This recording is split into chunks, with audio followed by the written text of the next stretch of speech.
So, Zoe, tell me a little bit about you, your activist history. Well, I'm going to start with my age. I'm 17 and a junior in high school, and I have been participating on and off in various things since grade school, because I can't remember, but I think my first act of activism, that sounds totally redundant, was it was fifth grade. And I went to a peace rally at the plaza that we can literally see from the window. And that was protesting the Iraq War. And I remember I stayed up really late the night before making my poster, making sure it was absolutely perfect. There were butterflies and peace signs on it all over. It was a great experience. And so throughout grade school and junior high, I went to a couple others. I went to a marriage equality rally in Sacramento, about 7th grade probably, and other smaller Chico events. And then in freshman year, at the end of freshman year, I started volunteering at the Chico Peace and Justice Center, and that's when I've really been working the most. And where do you want to take this? What do you want to study in university, career? I have no clue what I want to do for my career. I do know what I'm interested in and what I want to study, and from there, I know I will find something. I might not make a lot of money off of it. I just want to live comfortably, though. So you mentioned teaching might be a possibility. History. Teaching, that's a bit of a fallback. I admire teachers greatly, and a lot of our family friends are teachers, and some of the most important people in my life have been teachers. But mostly, I just want to study U.S. history, sociology, and journalism in college, and just really dig into that. Also political science, just a whole array of things. But remember, Rick Santorum said there's no U.S. history classes in the UCs. What? He really did. What do you mean? What did he mean by that? He said the University of California system does not offer U.S. history. They might not. They do. They offer oodles of it. Yeah, oodles well, they offer probably definitely subsets of that, like labor history, yes. or that's silly. It's amazing. They might not have a class entitled that because that's too broad. Oh, they do. It's U.S. general history. General ed. But most of it's going to be more specialized than that. Oh, it's so ridiculous. Why did he say that? To make a fool out of himself, to get on TV. The thing that has been puzzling me so much is there's two schools of thought. There's Generation We, that the millennials are egalitarian, activists, they elected Obama, they don't discriminate. And then the other school, Generation Me, that they're narcissistic, apolitical, say they care about the environment but don't do anything to make support anything supportive. They're little fragile teacups that break at the slightest stress because they're helicopter parents. Sucking on the teat of the college trust fund. Well, I think that it's hard to polarize these. When you polarize ways of looking at an aspect of life, it distorts it. And I think the truth is somewhere in the middle. In some ways, we are a very narcissistic generation, but that obviously doesn't speak for everybody. In what ways? I think a lot of people, actually, I don't think they are so much narcissistic, but they're feeling helpless, and so they're burying themselves in more trivial matters because they've come to the conclusion that what they do and think doesn't matter anymore, and they can't change the world around them. I think there's a lot of pessimism that is driving this. And I also think that it's the suggestion that this is how teenagers are, and that that's just normal behavior. I think there's a lot of media that's really harmful to how young people think they should be, and how how you're perceived by society in a lot of ways dictates how you act. But I think there is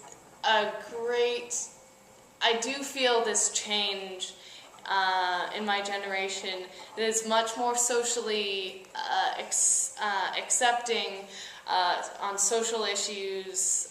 So, legalize marijuana because, well, they don't have a lot of the arguments behind it, but they know crime rates and the costs of enforcement and imprisonment.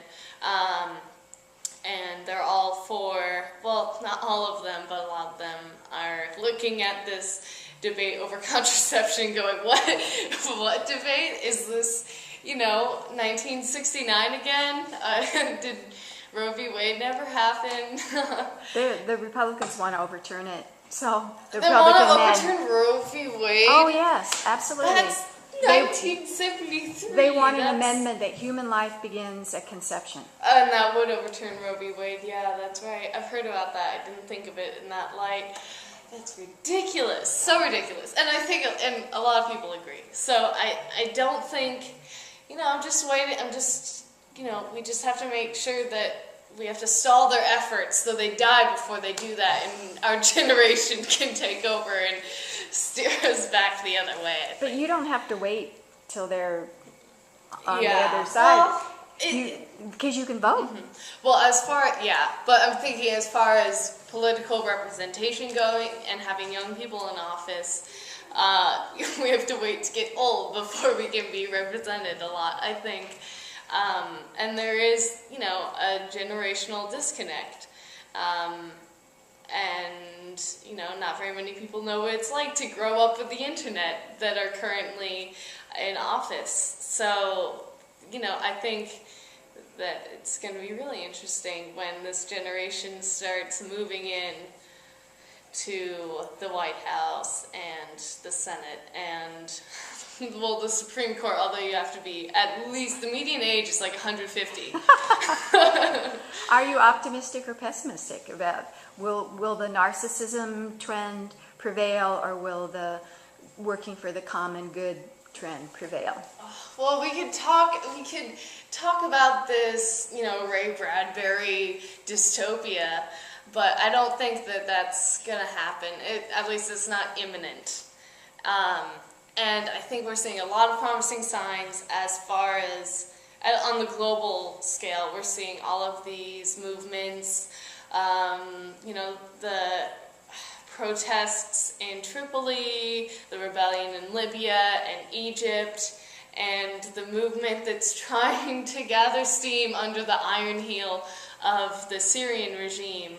And I think we're seeing a lot of progress, or at least a lot of energy, which is the first step, I think. And I think that's really promising. In the United States, I can see a future maybe where that isn't the case, and that people become less and less involved in the political sphere. I was talking to someone just today. He's sick of everything. He's sick of politics. He's conservative, but none of the Republican candidates represent what he wants. And, I offered him a couple, I offered him a libertarian. So what do you think of Ron Paul? He's like, I don't like Ron Paul at all. What does he want that the Republican candidates don't offer? I don't know. I think he's just fed up with the games that they're playing, and the lies. Yeah, the lies. The money. And he just doesn't, I don't know. And I think that this is going to happen increasingly as the political parties get more and more polarized, is that people are just going to be alienated completely. And I think that's what Republicans are doing with the Tea Party movement. I think it's really good at motivating others, but at the same time, you're grossing out this middle-of-the-road population that I think really needs to be utilized just for the sake, just to be the voice of reason. You know, the middle is there for a reason. So would it be fair to say that youth are not so much apathetic as grossed out? Well, I'm not. I'm optimistic in that I think that we have certain controls in place that, you know, can check power when it needs to be. Like in one of those M states, the one with the governor that's being put up Wisconsin. for recall. Wisconsin. Oh, the not WC. M, not Upside M. down. Upside down. No, yeah, cut that part out if you're going to show that. Because I just saw it on television last night. So you see the recall election in Wisconsin, and so as long as the controls are in the correct place, I'm not worried about society. As long as we can keep our representatives responsible to us and not to corporate interests, then we should be fine, right? What's concerning me is the increased corporate influence as a result of Citizens United and this, you know, like, I mean, when you spend hundreds of thousands of dollars on lobbying, Millions. well, I'm thinking about a small firm, a single firm, in a span of a couple months maybe. I don't understand how that's not seen as corruption on any level. I mean, I understand that originally lobbying was a forum for, you know, firms to be represented and to get information out. Look, if this legislation is passed, this is how it will affect me. But I think that the lobbying market is so saturated right now that it's simply become a game of who has the most money, and they're the ones who went out in the end. Right.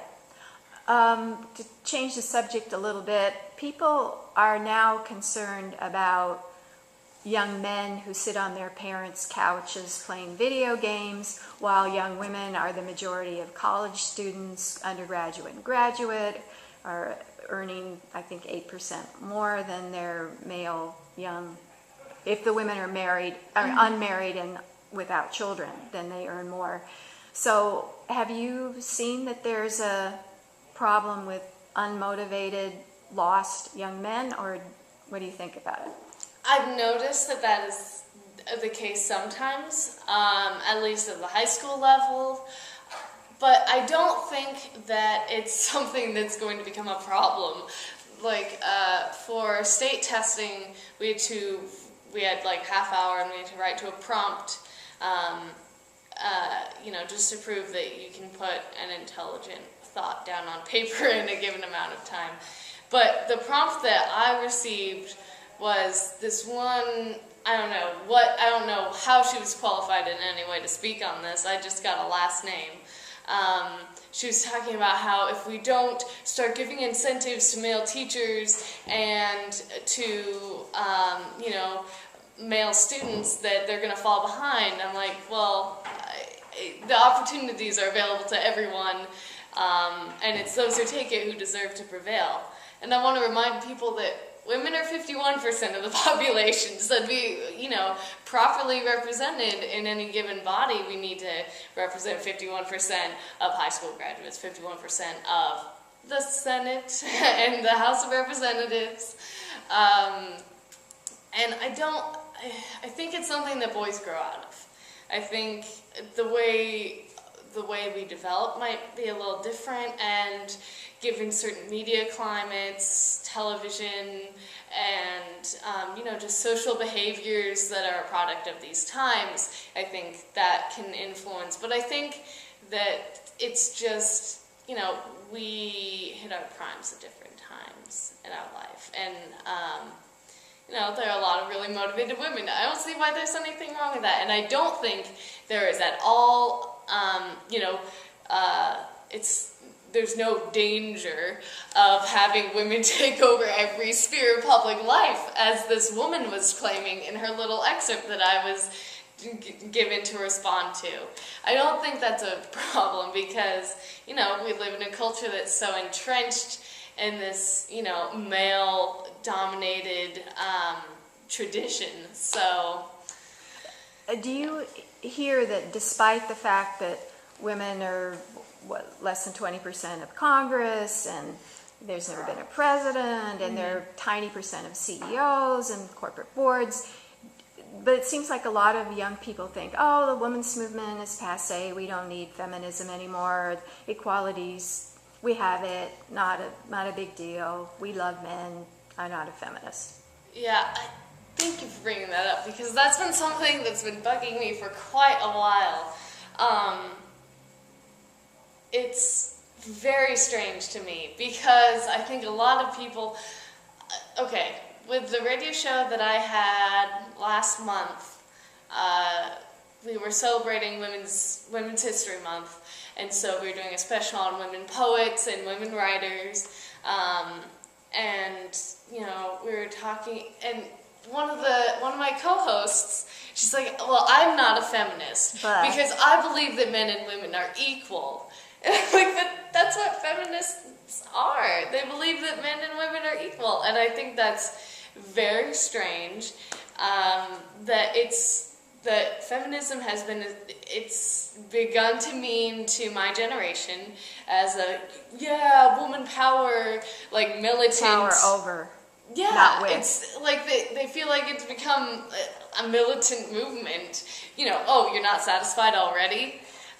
Because they think it's already been attained, and it's just not true at all. Do they discuss any equality issues, women's issues in like history classes? And yes. Does it come up in high school? Just today, actually, that was what our lesson was. It was, we've spent about a week on the civil rights movements in the United States alone. So I think that, you know, it's not for lack of education.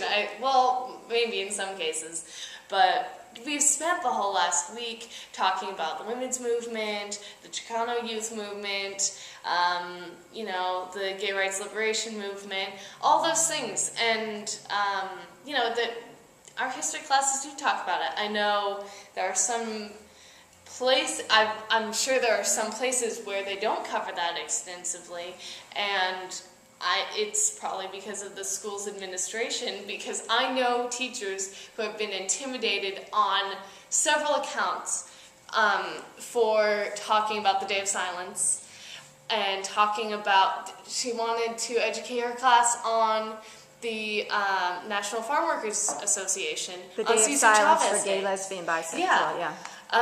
And she has received lashback from the administration both times, where she's had to get the union to back her up and say, actually, no, she's within her full rights here. So I think that's ridiculous. That, in fact, that's what she's doing at this moment. She is in a meeting explaining why she told her senior English class about Cesar Chavez Day. Really? No joke. No joke. And that's at Chico High, which is considered the liberal one between PV and Chico High. Well, because it might be considered incendiary, or what? Do you have any idea why it was considered? It's a national holiday. No, it's a state holiday, not a national holiday. I don't know why, and she doesn't know why, and she's scared because it's ridiculous. And, you know, she got in trouble for the Day of freaking Silence. And it's just, that makes me sad. Because it breeds a culture within the youth that is oblivious to these movements. Lots of people are completely ignorant of the labor rights movement, which is why we're seeing this rollback of union rights in so many places around the country. It's because people are not being educated, and you know, and people don't see the history of activism. The history of activism is so important because it shows you that with historical proof that one person does matter. You don't have to be Eugene V. Debs to matter, but I mean, anything you do is going to make a difference so long as you do it with conviction and perseverance. And I don't know. Is the civil rights information in the textbook, or did the teacher give it as supplemental? I don't know. I'm behind in the reading. Oh, okay. That'll be interesting It to find talks out. extensively about the Black Civil Rights Movement. I don't know how much they have about now and Roe v. Wade and the Equal Rights Amendment, which still hasn't been passed, by the way. So I'll find that out this weekend as I'm frantically poring over my book. Let me know. Also, in terms of education, only 5% of millennials in a really large survey said that they were actively involved in supporting, caring for the environment. And I wonder I assumed that schools were discussing global warming and climate change, but my biology teacher told us it didn't exist. Not only did he tell us it didn't exist, he did a whole lesson plan around how it didn't exist. But here's the weird thing, though. What? Yeah. I am stunned and shocked. He didn't say, well, that means you can pollute as much as you want, but he's wanting us to be skeptical and to think twice about what we're presented in the media, which, yeah, I can understand that. And he's done a whole lot of research, but at the same time, I don't know. I don't know where that was a bad question to ask me, because I don't even know where I stand on global warming. I know that we need to I don't know if it's causing global warming, but I do know that we need to stop poisoning the place in which we live. You can't shit where you eat, as they say. So, we have to control the consumption of our resources, because we have so few. And from that standpoint, I am a huge environmentalist. It's not my top priority, and I don't know a whole lot about it. But it doesn't make sense that we're consuming at this rate, and so I attack it from the standpoint of capitalism's waste and the inefficiencies of that economic system, where we have a lot of resources in this world, but they're not getting to where they need to be, because the people who need them don't have money to pay for them, and so they're ending up in landfills as a result of overproduction. And I don't see, that's where I think the problem is. And also, it would take 5 planets to keep on consuming at the rate that we are. Yeah, which is so we can't ridiculous. Which is why you see science fiction shows like Firefly, where you colonize other planets and things like that, because that's starting to sound like a good idea. We just do the same thing there until we change the mentality. What about the interesting kind of finding that this generation is, I saw one study, a third think that they're not just not interested in religion, but a third in that particular study said they thought it was harmful. And so a lot of people say they're spiritual, but resist religious affiliation. Mm-hmm. But they pray, they believe in God. Can you explain that? That's totally true. I will say that from my experience, most of the teenagers I know are either agnostic or they don't affiliate themselves with any organized religion. That doesn't mean that they don't attend church occasionally. One of my best friends went to church yesterday. It was Easter, and she spent the whole day there, and it was a celebration.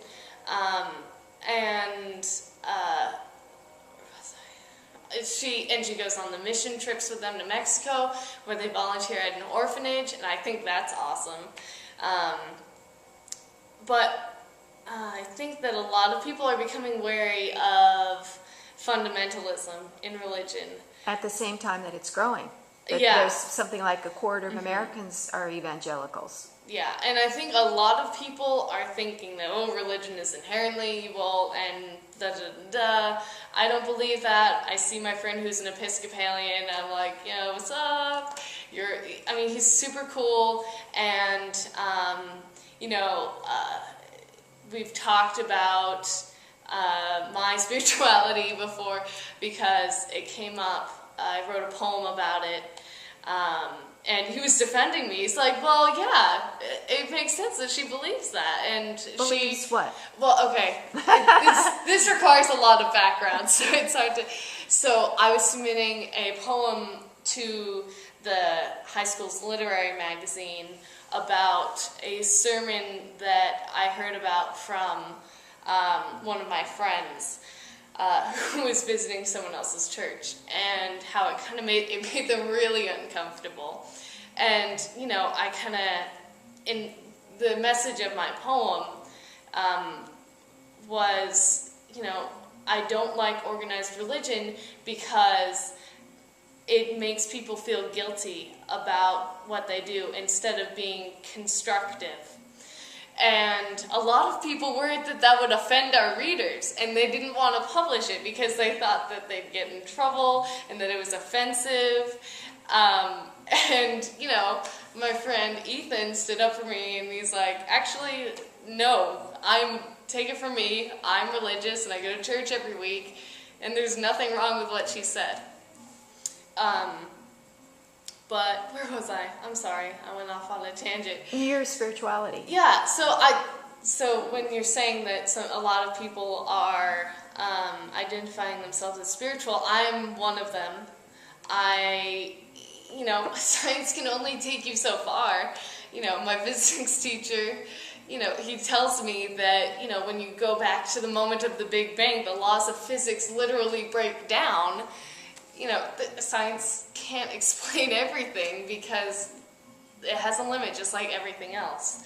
And I also am a huge fan of Jesus' teachings, and, the morals behind those, but I hate the way that religion is being used in a divisive way, and I think a lot of people agree with me. A lot of people of my generation are seeing it used in a divisive way, and they're just sick of it, and, it's the dawn of atheism. I think it's really taken off. How else would you characterize your generation? That they're a little bit disgusted with the way things are conducted in terms of government, and they're thinkers. They don't just follow with what authorities tell them.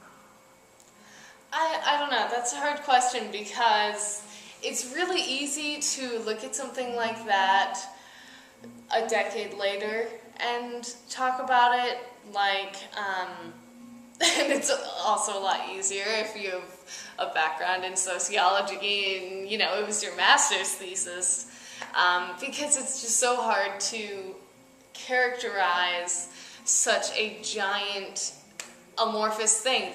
There are so many inconsistencies within it and so many contradictions, which makes it hard to characterize.